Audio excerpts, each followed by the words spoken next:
پر افغانستان د حملې اخطار د عمران خان ګوند او اجکزي مخالفت وکړ. طالبانو هم پاکستان ته خبرداری ورکړی. جزئیات هم دلته وګورئ، چینل هم سبسکرایب کړئ.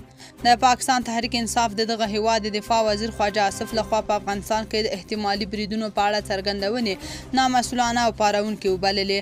د دغه ګوند ویان رؤوف حسن غوښتنه وکړه چې په دې تړاو د له ملت سره سلا مشورې وشي.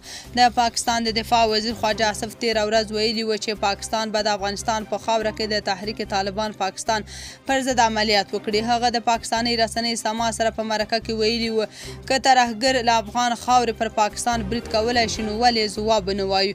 تحریک انصاف ګوند وایي حکومت د ګاونډي ورور هیواد سره د شخړې په رامنځته کولو سره هیواد پر غلط لوري بیایي.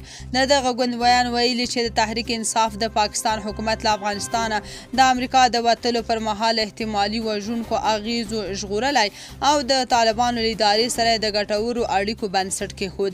هغه زیاته کړې هیڅ چاته اجازه نه ورکوو چې زموږ هیواد د نامعلومو موخو لپاره په پوځي عملیاتو کې د ایران او افغانستان په ګډون له کوم بل ګاونډي سره ښکیل شي.